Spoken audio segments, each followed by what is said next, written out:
కడప నగరం రవీంద్రనగర్లో తెలుగుదేశం పార్టీలోకి భారీగా చేరికలు.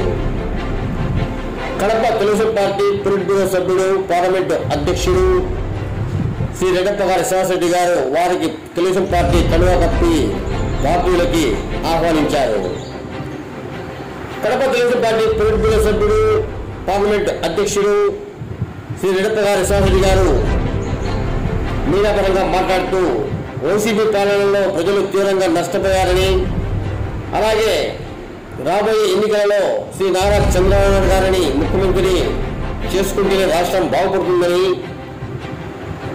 లేదంటే వైసీపీ అరాచక పాలనలో ప్రజలు విసిగి వేగారిపోతారని ఆయన పేర్కొనడం జరిగినది. ఈ కార్యక్రమంలో గోవర్ధన్ రెడ్డి, హరిప్రసాద్, దుర్గా ప్రసాద్, చంద్రశెట్టి మురళి, పుత్తా సుబ్బారెడ్డి తదితర నాయకులు, కార్యకర్తలు, డివిజన్ ఇన్ఛార్జీలు, క్లస్టర్ ఇన్ఛార్జీలు పాల్గొన్నారు. అలాగే 43వ డివిజన్లో చేరిన వారు రవికుమార్ రెడ్డి, మల్లికార్జున, మాజీ ఎంపీపీ రఘు, సువాన్, హరి, పెద్ద ఎత్తున యువత, మహిళలు, దాదాపుగా 40 కుటుంబాల వారు తెలుగుదేశం పార్టీ కండువా కప్పుకొని పార్టీలోకి చేరడం జరిగింది.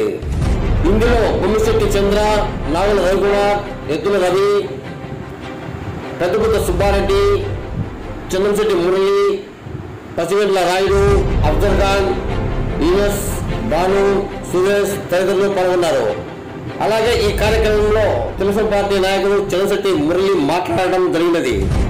కడప అధ్యక్షుడు ఉన్నప్పుడు ఈ బుగ్గాంధ్ర ప్రాంతంలో ఒక వరదలు వచ్చినప్పుడు పోరాటం చేశాడు గోవర్ధన్ రెడ్డి గారు.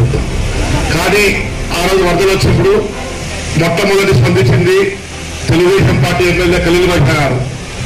ఆ రోజు సుమారుగా 3500 మందికి మన ఈ బైపాస్ రోడ్లో ఫ్లడ్స్ కాలనీ అని చెప్పి వరద కాలనీకి బాధితులందరికీ ఆ రోజు తెలుగుదేశం పార్టీ ఎమ్మెల్యే ఉన్న కలిగిబాయి గారు ఇమీడియట్ గా స్పందించి ఇక్కడ రవీంద్రనగర్ ప్రాంతంలో ఉన్న అందరికీ ఇళ్ల పట్ట వేయడం జరిగింది, ఇల్లు కట్టేయడం జరిగింది.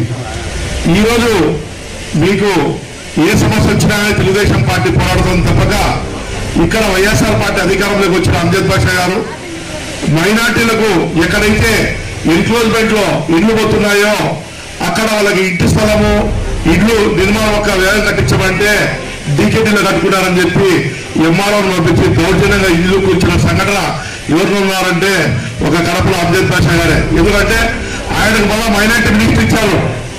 మైనార్టీ మినిస్టర్ ఇచ్చిన తర్వాత ఆయన మైనార్టీలకి న్యాయం చేయలేకపోయారు.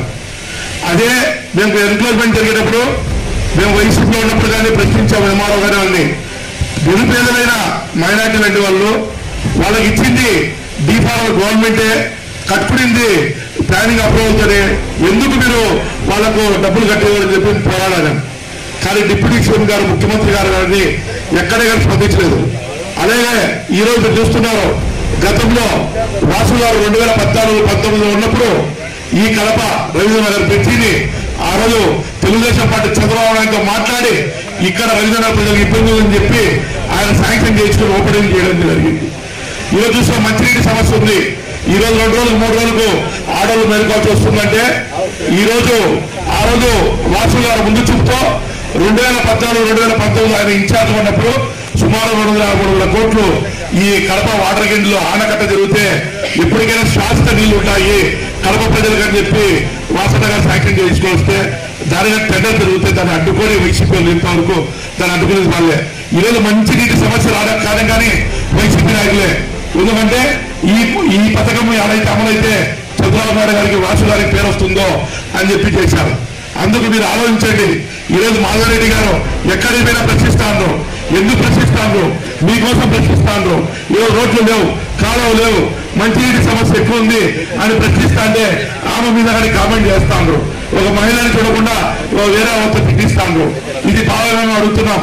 ఈరోజు చూస్తున్నాం డిప్యూటీ సోదరుడు ఏ విధంగా మహిళలను ఎంత దౌర్జన్యంగా మాట్లాడుతున్నారంటే మీరు అందరూ వీడియో చూస్తూ ఉంటారు. ఈ రోజు వాళ్ళకి మహిళలనే లేదు. ఈరోజు చూస్తున్నాం ఇక్కడ రవీంద్రనగర్ ప్రాంతం అంతా నిరుపేదలైన వాళ్ళంతా ఎక్కువ పనులు పోయే వాళ్ళే. ఈరోజు బ్రాంచీలో 120-130 రూపాయలు ఉన్న బ్రాంచీలను 300 రూపాయలు చేసి వాళ్ళను ఈరోజు ఓడిపోతాం.